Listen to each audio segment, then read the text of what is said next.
In 1970, an American woman stepped into a place she visited almost every day, the local supermarket, a cathedral of convenience, a neon-lit testament to endless possibility.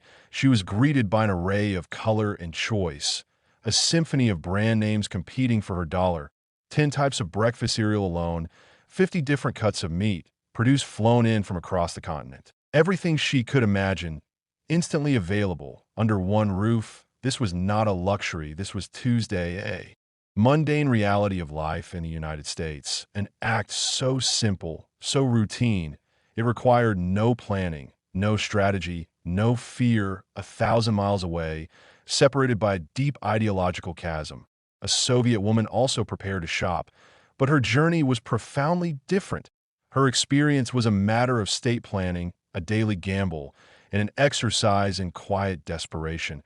She was not going to a supermarket. She was going to the Gastronom, a state-run store, and her goal was not to choose what she wanted, but simply to obtain what was available, to secure the bare essentials before they vanished. This fundamental difference, the chasm between the American shelf and the Soviet shelf, tells the entire story of the Cold War.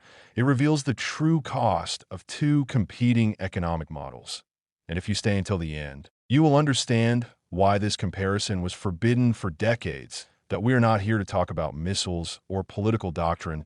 We are here to talk about what was on the dinner table, or more accurately, what wasn't. The American supermarket of the 1970s was a marvel of logistics and capitalism, a place where economic freedom translated directly into food freedom. Average Americans spent about 14% of their income on food, and for that price, they received not just sustenance, but an embarrassment of riches. Think about the simple choice of bread. In a standard American store, you had white bread, whole wheat, rye, sourdough, pumpernickel, buns, rolls, sliced, unsliced. The variety itself was a kind of luxury, a freedom of preference, but the gastronom offered only one or two types, usually the heavy, dark churny chleb, black bread, a staple, yes, but a reflection of the mandated uniformity. The Soviet Union promised a worker's paradise, a world where the wealth was equally distributed, yet the visual evidence of this equality was found not in overflowing pantries, but in the uniformity of scarcity. An archive photo from a New York grocery store shows an entire wall dedicated to different brands of potato chips and sodas, a choice so overwhelming it almost seems unnecessary. Now contrast that with the widely circulated photos from Moscow stores of the same era, stark, empty, white-tiled rooms, a single, lonely clerk behind a glass counter, waiting for the weekly delivery that might or might not contain meat, milk, or butter. The contrast is less about politics and more about the simple dignity of daily life, the constant anxiety of the Soviet shopper versus the casual indifference of the American one. The queue, the Ochered, this was the central, defining ritual of Soviet life, a constant, low-level hum of anxiety that governed everything. The American shopper spent maybe 30 minutes in the store, checking out efficiently. The Soviet shopper might spend 30 minutes just waiting for a rumor to be confirmed. A rumor that a truck carrying oranges or decent sausage had arrived. The American consumer navigated aisles of abundance. The Soviet consumer navigated a landscape of rumors and deficits. The American grocery store was designed for speed, efficiency, and consumption. The Soviet store was designed for distribution, a system that fundamentally failed to meet the needs of its people. The key difference was self-service. In the U.S., by the 1960s, self-service was the norm. Customers could walk the aisles, pick up every item they needed, examine the packaging, read the ingredients, compare prices, and check out with minimal friction. This streamlined process lowered labor costs and encouraged buying, creating a positive feedback loop of demand and supply. In the USSR, most stores still operated on a complex, maddening system that required 3 separate steps and 3 different lines. First, you stood in line to view the product and tell the clerk what you wanted. The clerk wrote you a slip of paper. Second, you stood in a second, usually longer line at the cashier where you paid for the product and had your slip stamped. Third, you returned to the original counter, stood in a third line, and exchanged your stamped slip for the actual item. Imagine this process for 5 simple items: milk, bread, butter, cheese, and a vegetable. That's 15 lines, 15 interactions. 15 opportunities for frustration. This system was not accidental. It was a byproduct of the state's distrust of its own people and an inefficient, over-centralized bureaucracy that prioritized control over convenience. This time wasted in the Ochered was a hidden tax on the Soviet citizen, time that could have been spent working, studying, or resting. Instead, it was dedicated to the struggle for basic existence. The simple ability to feed your family was a logistical nightmare, orchestrated by the state. This is the reality hidden behind the glamorous posters of smiling Soviet workers holding sheaves of wheat. The truth was often found in the exhausted expression of a mother, balancing a tired child in 3 paper slips, hoping the butter hadn't run out yet. The Soviet media always proclaimed that these hardships were temporary, a result of building socialism. But for millions, this was the permanent architecture of their daily lives. The very concept of marketing or brand choice was antithetical to the Soviet system. In America, branding was king. Products were packaged to be visually stimulating, promising not just food but a lifestyle, a promise of success, happiness, or novelty.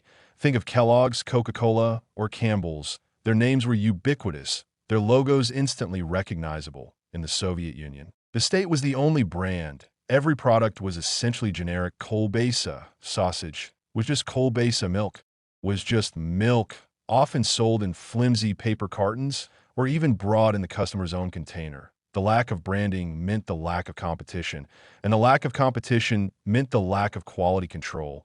Why bother making a better product if the consumer has no alternative, if they will buy whatever is available simply because they are hungry? This lack of choice was rationalized by propaganda as the superior socialist system, where profit was eliminated and everyone received what they needed. But the reality was that people needed variety, people needed quality, and most importantly, people needed reliability. The American shopper could try a new product every week. If they disliked a certain brand of coffee, they simply bought a different one next time. The Soviet shopper was grateful if there was any coffee at all. This difference created 2 distinct consumer mentalities. The American became discerning, demanding, and constantly seeking improvement. The Soviet citizen became patient, opportunistic, and fiercely focused on hoarding. If a rare or high-quality item appeared, you didn't buy one, you bought 10, or you bought it for your neighbors, your friends, your distant relatives, because you knew it might not appear again for months. This cycle of scarcity and hoarding perpetuated the very deficit the state claimed to be fighting, creating a perpetual motion machine of economic anxiety.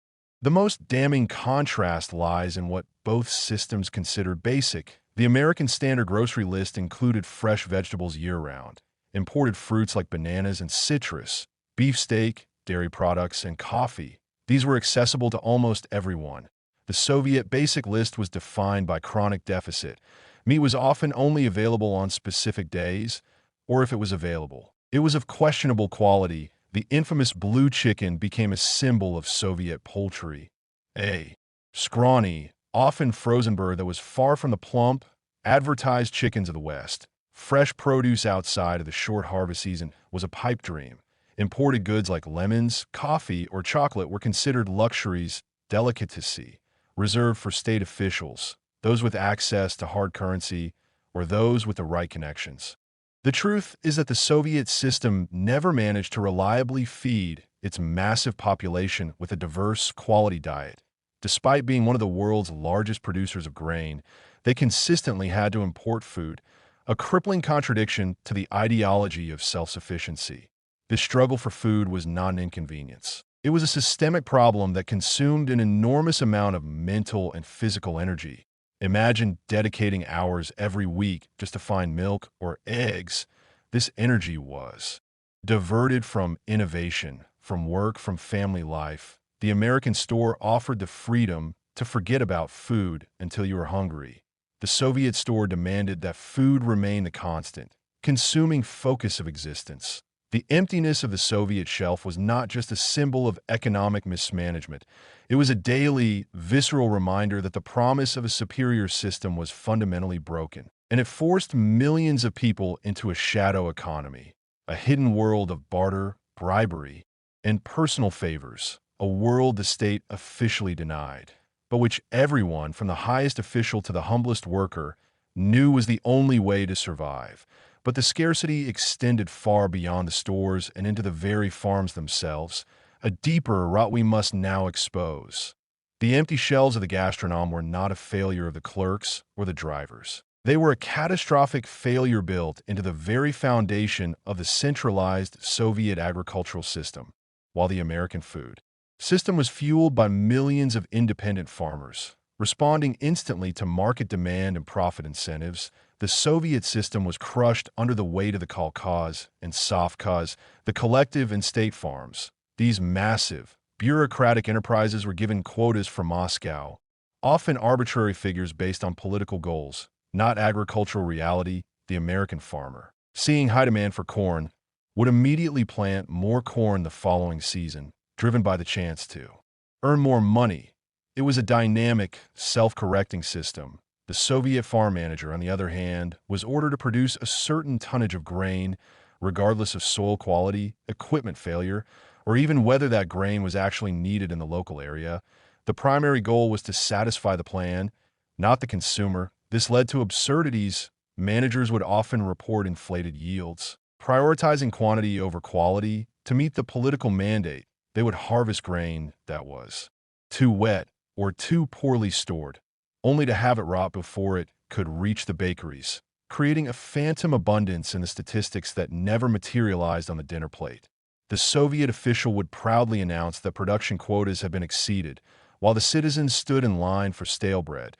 This was the great lie of the planned economy, a disconnect so profound that it divorced production from reality, creating a perpetual cycle of feast, fiction, and famine. While American fields were highly mechanized, constantly improved by private investment in machinery and fertilizer, Soviet farms often suffered from severe underinvestment, relying on outdated equipment and lacking essential infrastructure like proper roads, storage silos, and refrigerated transport.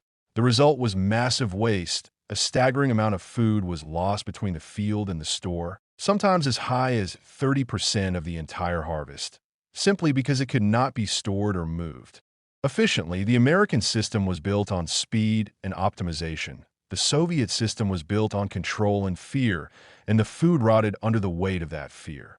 The economic reality of food prices further illuminated the ideological chasm.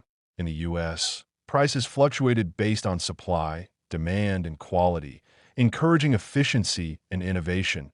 In the USSR, the prices for basic goods like bread and milk were often artificially kept low by the state, a major propaganda point intended to show the superiority of socialism. But this price control had devastating side effects. By keeping the price of meat low, for example, the state created massive demand that the failing collective farms could never meet. This guaranteed deficit.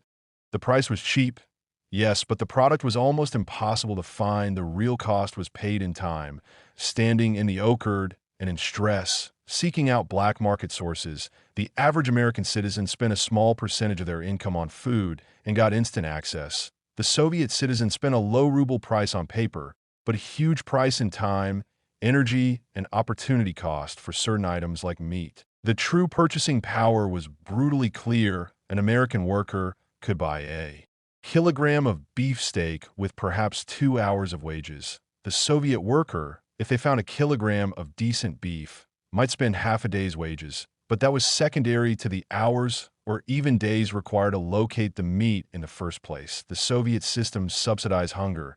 It made necessities technically affordable, but practically unobtainable. Contrast this with the American focus on choice at every price point. From economy brands to premium organic produce, every American could participate in the market at their desired level. The Soviet system offered one level, the lowest common denominator, available only intermittently. This forced the Soviet economy into a bizarre reliance on private plots.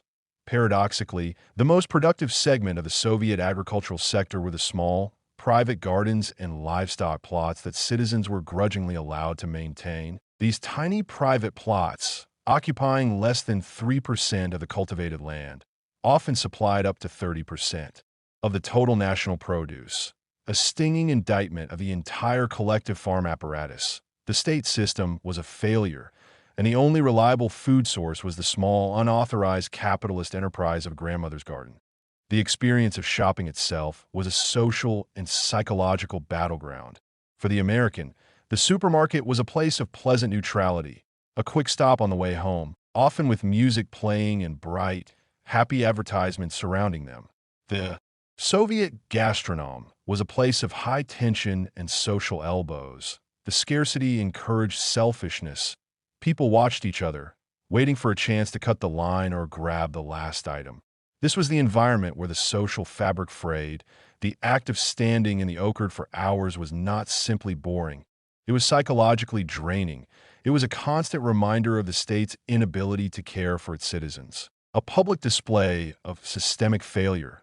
People talked in lines. They shared rumors about where the next shipment of sugar or sausages might be. The Ochered became an unofficial news network, a place where the real facts, the facts the state media suppressed, were exchanged. The Soviet shopper became a master of improvisation. They carried string bags, the Avaska, meaning maybe bag. The name itself speaks volumes. Maybe I will find something today, maybe I won't. The American shopper brought a planned list and expected to fill a large metal cart. The Soviet shopper brought a collapsible net bag and hoped to fill it with anything.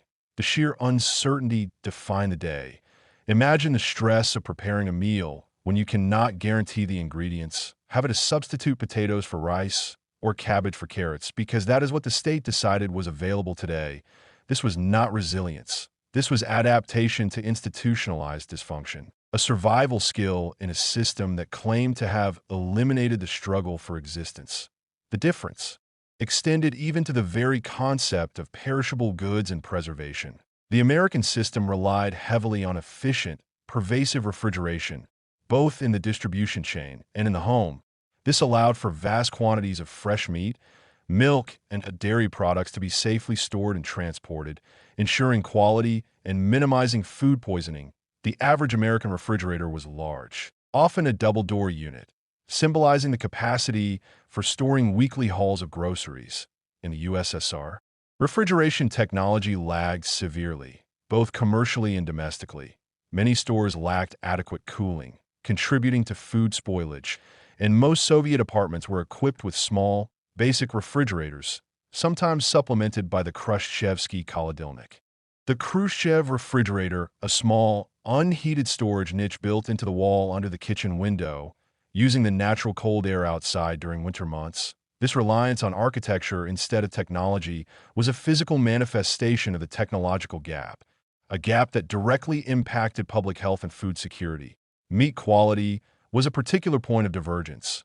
American beef was graded, marbled, and consistently available. Soviet meat, when available, was often frozen, solid, of poor cut, and could sit in the store for days without proper cooling, leading to widespread foodborne illnesses. The Soviet citizen learned to be hypervigilant about the quality of every purchase, a necessity of survival, not choice. The American shopper simply assumed freshness, an assumption that was a luxury in itself. This difference in standards meant that even if a Soviet citizen found a rare item, there was always the lingering doubt about its safety and quality, adding another layer of quiet desperation to the routine of daily provisioning. The concept of delicacy or imported luxury food further defines the contrast. In the U.S., goods from around the world were readily available: French cheeses, Italian pasta, Colombian coffee, and, most importantly, bananas and citrus fruits. These were common grocery items, inexpensive and accessible, symbolizing the global reach of the capitalist market. In the USSR, these items were not just expensive, they were often state-controlled delicacy, reserved for closed shops or only appearing just before major state holidays, often due to political agreements or as tokens of international friendship. The appearance of bananas in a Soviet city, often just before New Year's, would trigger a stampede and queues that wrapped around city blocks. These moments were not celebrations of abundance, but acute reminders of the chronic year-round lack. The entire system relied on these manufactured moments of scarcity. In reward, the state could not feed its people consistently, but it could offer them a taste of the forbidden Western world once a year. The contrast with the American store, where a display of dozens of different tropical fruits was a permanent fixture, is total. An American child grew up expecting an orange or a banana in their lunchbox every day. A Soviet child considered a miracle, a gift from a distant, mysterious world. This food gap was a massive internal contradiction for the Soviet state. They claimed to be technologically and morally superior, yet they could not provide their people with basic nutrition and the simple joy of choice. The sight of a full American grocery store, often seen only in smuggled magazines or foreign films, was a powerful, silent, and deeply destabilizing form of propaganda against the entire Soviet project. It exposed the poverty of their reality, something their vast military power could not hide. The deeper truth about the Soviet gastronom lay in the existence of the shadow economy, the second world of food distribution that existed entirely outside the state's plan, a world built on blat, or personal connections and favors.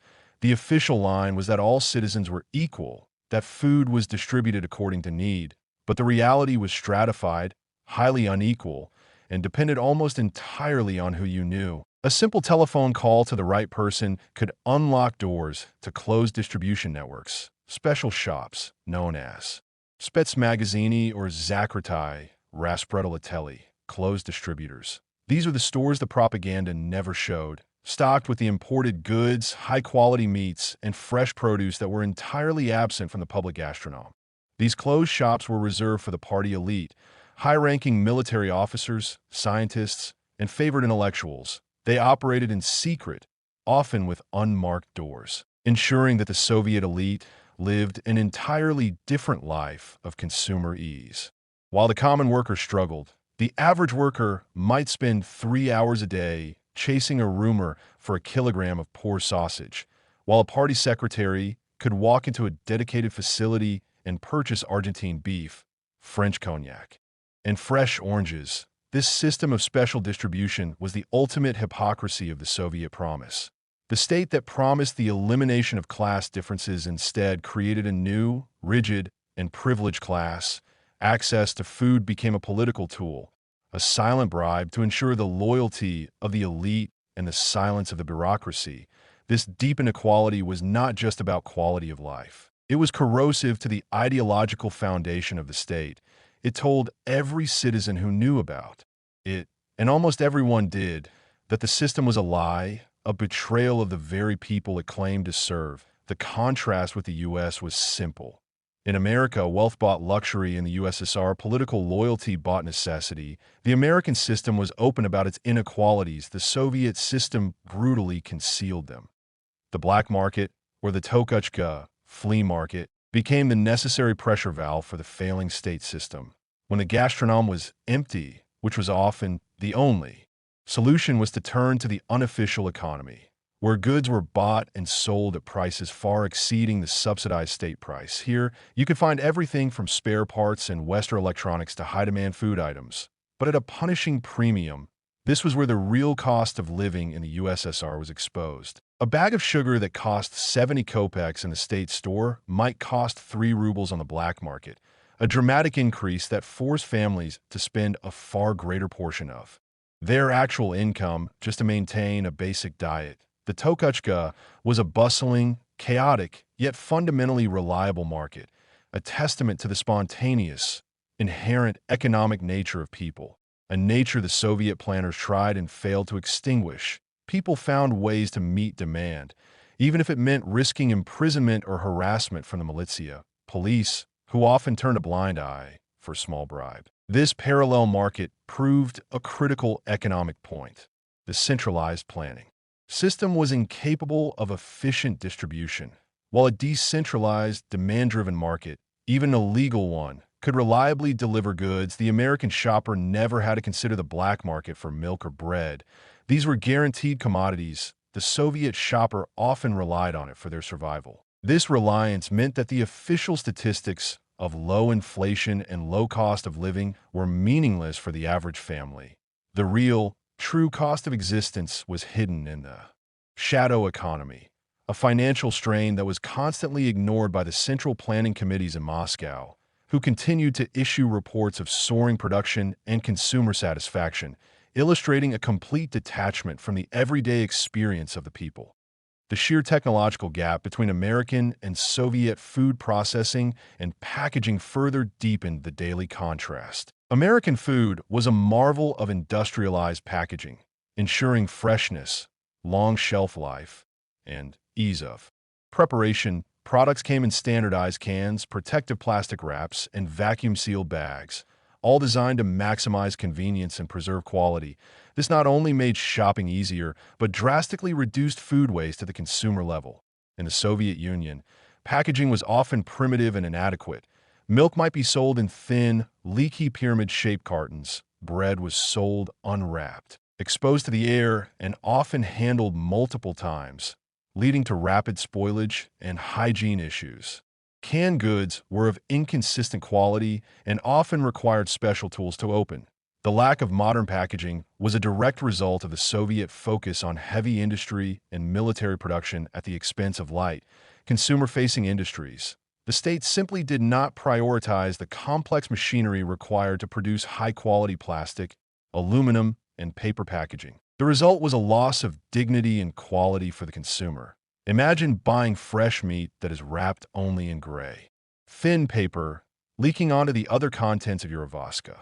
The Soviet system treated food as a bulk commodity to be shoveled, while the American system treated it as a delicate, engineered product to be preserved and enjoyed. The refrigerator was the ultimate symbol of this difference. In the U.S., the constant improvements in refrigerator and freezer technology allowed for bulk buying and less frequent shopping trips, freeing up immense amounts of personal time. In the USSR, the lack of reliable, large-scale refrigeration meant daily, stressful trips to the market, a constant expenditure of time and labor that the American housewife never had to contemplate. This was a systematic, technological bottleneck that crippled the quality of Soviet life far more effectively than any Western military threat. The psychological impact of scarcity on the Soviet citizen was profound and generational. It fundamentally shaped their worldview in a way few outside the Iron Curtain could ever understand. The American child, surrounded by shelves of toys, candy, and breakfast cereals, developed an expectation of abundance and choice. They learned that if a need arose, it would likely be fulfilled immediately, fostering optimism and a consumer confidence. The Soviet child and adult learned the opposite lesson. They learned that resources were finite, that you must always plan for the deficit. You must hoard, you must never throw anything away, and you must rely on your network, not the state. This led to a mentality of constant anxiety, a low-level fear that tomorrow the one item you need might vanish. This anxiety manifested in the physical details of the kitchen. The pantries of Soviet citizens were often filled with jars of home-canned vegetables, pickled items, and stored dry goods, an act of self-sufficiency driven not by hobby, but by necessity. The dachas, the small country houses, were not just for leisure, they were essential secondary food production units, ensuring survival when the state failed. The propaganda claimed that this self-reliance was a virtuous socialist trait, but it was, in fact, a necessity born of failure. The American home, with its fully stocked freezer and pantry, represented freedom from this daily struggle, the freedom to focus on higher pursuits, on education, on leisure. The Soviet home was still a front line in the war against hunger. Years of this forced survival mentality created a deep, subconscious distrust of the system, a quiet cynicism that undermined every official broadcast and every glorious 5-year plan.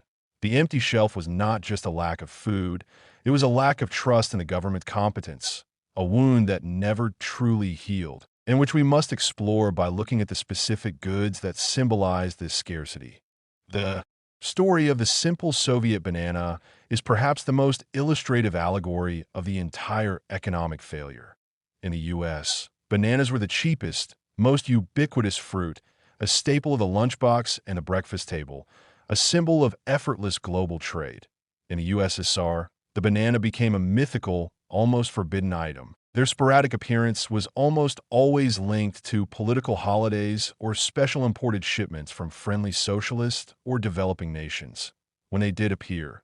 The frenzy was instantaneous. Queues would form in minutes, sometimes leading to minor riots. This was not because the banana itself was inherently luxurious, but because its appearance was an extreme rarity, a temporary lifting of the veil of scarcity. The Soviet media had a simple explanation for this lack. They claimed the banana was a decadent, unnecessary tropical luxury, a frivolous product of capitalist excess that the virtuous socialist citizen did not need. Yet, when Soviet officials or delegations visited the West, they were shocked by the sheer availability and low cost of items like oranges and bananas. This gap was the clearest visual proof that the Soviet system could not even manage the most basic elements of consumer comfort. This chronic lack of basic, everyday goods, not just bananas, but decent coffee, chocolate, high-quality shoes, and reliable medical supplies, created a massive, unspoken resentment. The state had successfully put a man in space and built nuclear weapons, but it could not efficiently move a simple tropical fruit 8,000 kilometers. The ultimate failure was logistical, and the public knew it. The image of the American grocery store, beaming into the USSR through illicit films and radio broadcasts, became a powerful, silent counter-narrative, showing a version of communism's promised equality, achieved instead by capitalism. A crucial turning point in the psychological war we must address through the lens of quality of goods. The concept of quality, or kачество, in consumer goods was perhaps the sharpest ideological dividing line. The Soviet promise was that the planned economy produced goods for the people, not for profit, meaning they should be of the highest possible standard. The American reality was that profit, driven by consumer demand and competition, forced companies to constantly innovate and improve quality. If a brand of washing machine broke down frequently, consumers simply bought a rival brand, forcing the first company to either improve or fail. This was the market correcting itself. In the USSR, there was no rival brand. There was only the state-produced washing machine.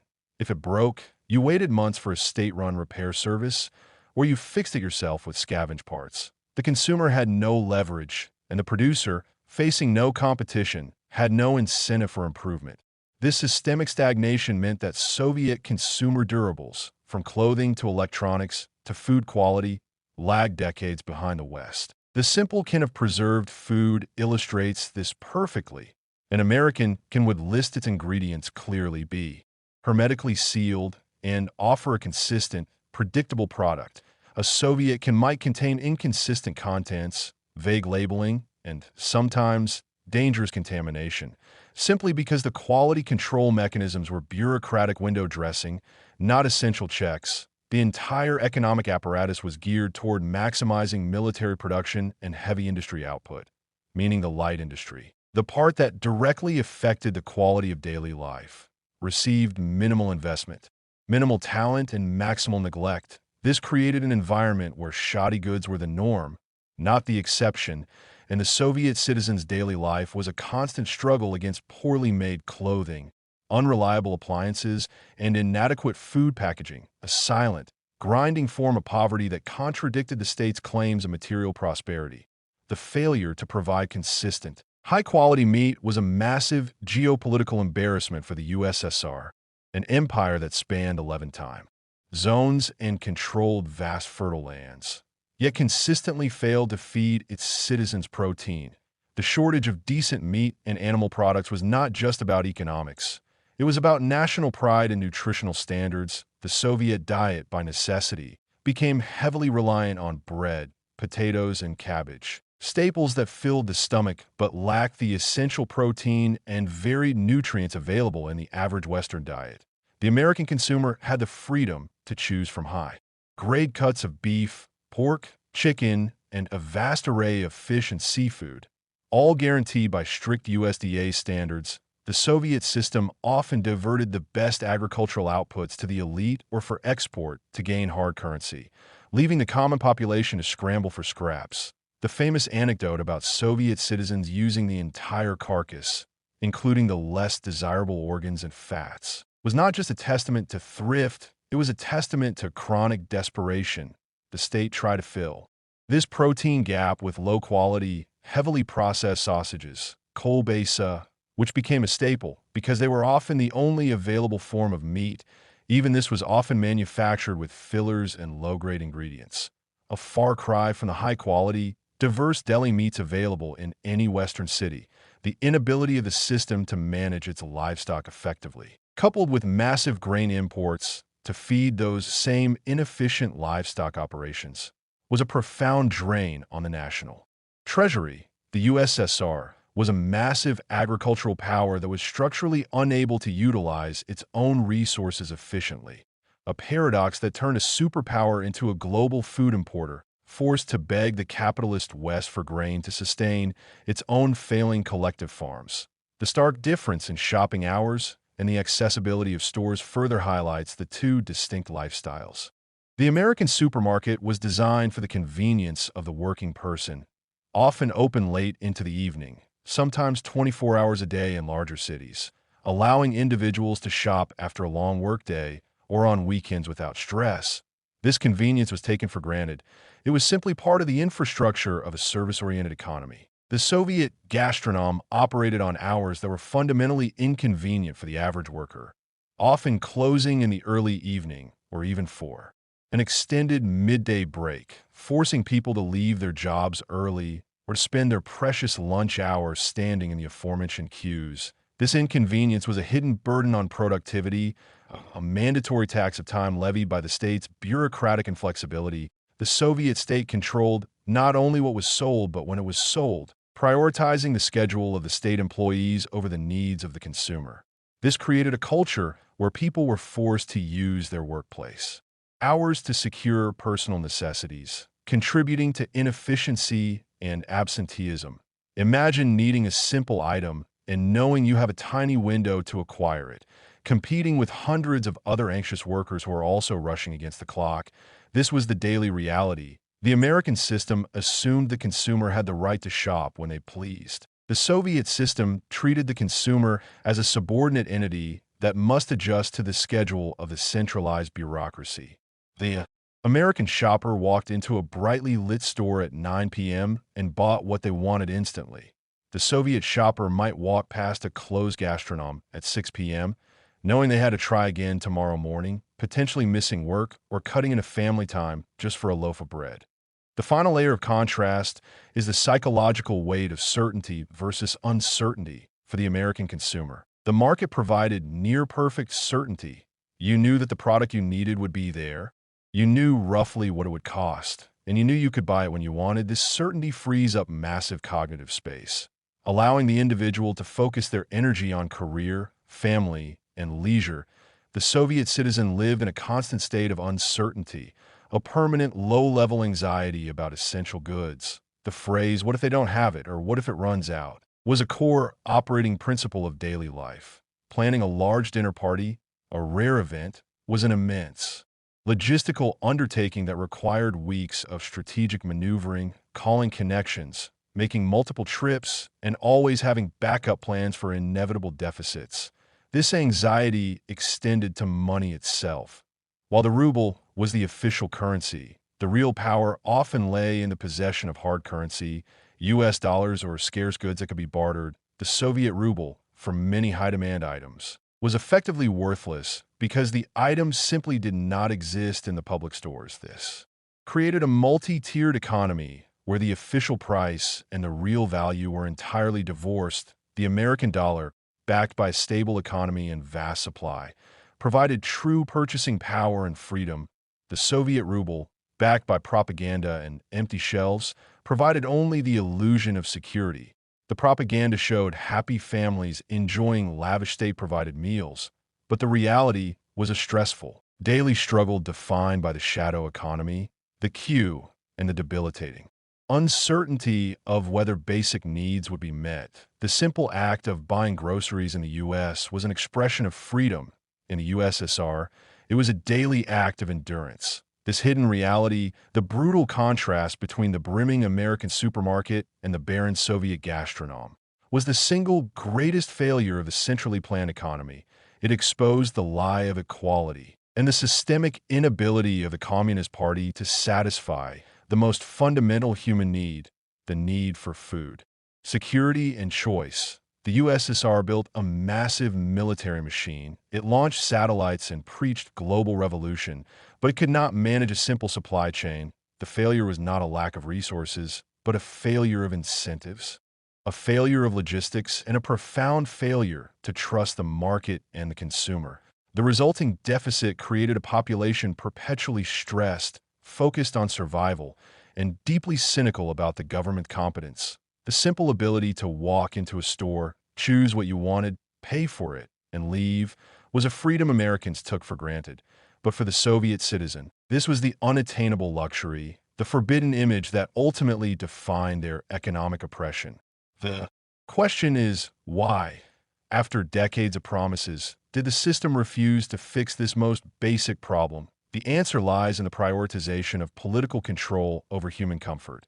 Now you have seen the shelves, the lines, and the prices. You have seen the two opposing realities of the Cold War, one built on abundance and choice, the other built on scarcity and control. This is the truth of the two worlds, exposed through the humble grocery store. What do you think? Was life in the USSR really equal, or was the truth hidden on purpose?